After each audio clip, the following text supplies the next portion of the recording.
Hi guys, welcome back to my YouTube channel. It's your girl Tobore Wabuzo, and in this video I'm going to be showing you how to make healthy akamu for your babies, weight gain akamu for your babies. So guys, for this recipe we're going to be using yellow corn, dried yellow corn guys. Also we're going to be using white guinea corn and red guinea corn, and also some millets. So guys, we are also going to be adding some ginger to this recipe to give it a little bit of flavor.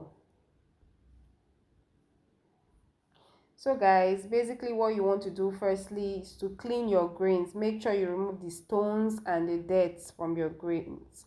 So next guys, you wash your grains, place them in a bucket and add water. As you can see guys, I went ahead to wash the grains and you can see that they are very clean. So you just add water to the grains in a bucket, and then you are going to cover the bucket, right? And then you will leave the bucket aside for 2 days or 3 days as the case may be.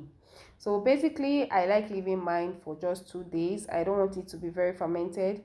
So when it's ready, we're going to add the ginger and then we're going to grind it.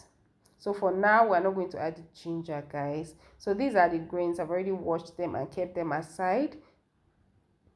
So guys, this is the first day after soaking them. As you can see, it's already fermenting. So I'll just pour that water out and then add clean water and wash the grains. Basically just wash the grains, remove the fermented water and add water.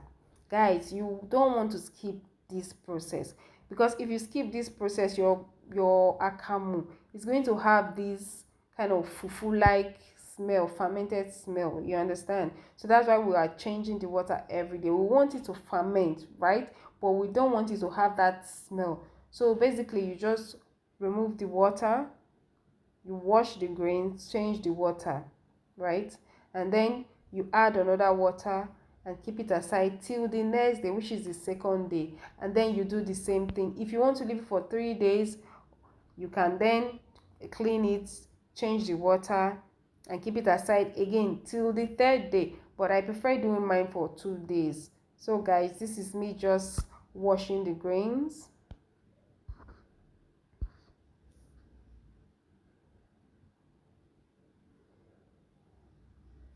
So next guys, I'll add clean water to it. You know, that this is me just, you can see how clean the grains are. You can pick out any dirt that you skipped earlier from it, just pick them out. So guys, now we're going to add water to it. Just add clean water to it, and then we'll cover it and keep it till the next day.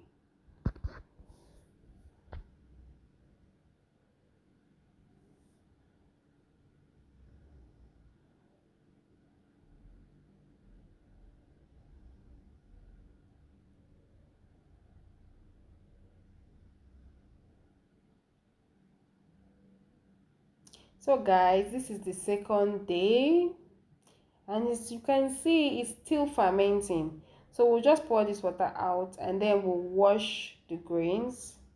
Okay, since I'll be soaking mine for 2 days, I'll just wash the grains, wash them properly. I won't add water again. So after washing them, I'll put them in a bucket, right? And then I'll add the ginger. Remember I said we're not going to add the ginger earlier when we're soaking it. So when we want to grind it, that's when we add the ginger. But if you're using dried ginger, those dried ones, you can add it when you're soaking the grain so that it will soften the ginger, so that it will grind easily. You understand? So guys, I'm just washing the grains. Now after washing, we'll take them to the mill, to the industrial engine to grind. I would typically use my blender, but my blender is getting a bit old. She's begging me to change it, so I don't want it to just pack up while blending this. So we're going to take this to the industrial engine to blend. So guys, this is me just adding the ginger, just a little bit of ginger, not much. So we're gonna take this to the engine. Hi guys, this is me. Hello. So guys, we are going to take our corn to the engine to grind. So let's go guys.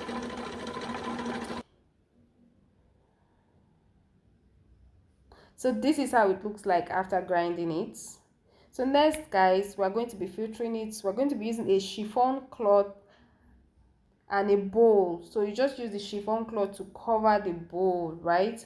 And then you'll be adding small portions of the pap while adding water also, and then you'll be using your hand to sieve it.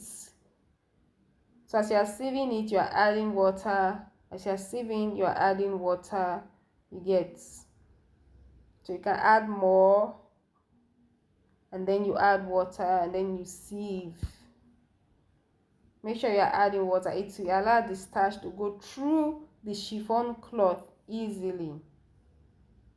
If you don't add water, it will be sticky. So as you are adding your grounded corn or grains, because we are doing mixed grains, you'll be adding water. So guys, when you see that it is only the shaft that is left, as you are sieving it, you feel like the shaft is very sharp on your hands. So it means the starch has all gone out of it. So you remove the shaft, which is the corn, the shaft of the corn, right? You remove it, and then you go in with more of the grounded grains, go in with more of it, and add water while sieving.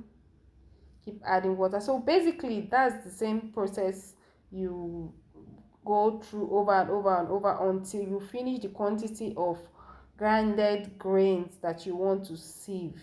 Okay, so guys, this is it. After sieving, we'll leave it for a little while for it to settle down, and then the water will come up, and then you sieve the up of the water, or is it decant, right? You decant it, remove the up of the water, leaving the starch. So next guys, we'll be using a cotton cloth to sieve. Basically I use one of my old pillowcase. Just wash it, make sure it is clean, a clean cloth, a pillowcase that you are not using might do. You can get a cloth from the market also. So basically I'm just using one of my old pillowcase cover that I'm no longer using, a clean one. I make sure I wash it very well. So you just bail the water, the what you filtered earlier, right? You just pour it into the cloth. Okay, that's what I'm doing guys. I'm just, pouring water into the cloth, and then you tie it.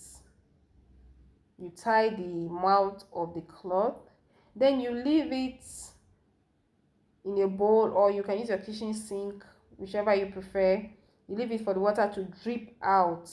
So you can leave it like this till the next day. Make sure the water drips out. So that's just the water coming out. It drip out and leave the starch behind. You can basically put something heavy. Sometimes I put my mortar on top of it.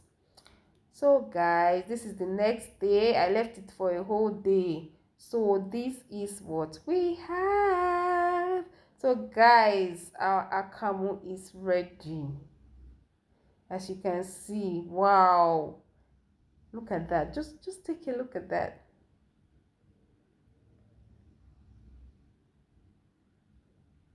See the quantity we got from half pint of dried yellow corn, half derica of half pint of dried yellow corn, yes, half derica of red guinea corn, half derica of white guinea corn, and then half derica of millet. See the quantity we got out of that. Just take a look at that guys. So beautiful. See, easy peasy lemon squeezy. So guys, basically what I do is that I just cut them into bits, into smaller portions, like the one I will make once for my baby, or that I can just make and then she'll eat like maybe twice. I put a little in a flask. So I just basically cut it into portions that I can just pick one and just make. You get? So I cut them like this, and then I tie them in a nylon bag, or is it leather bag or cellophane, whichever one it is called.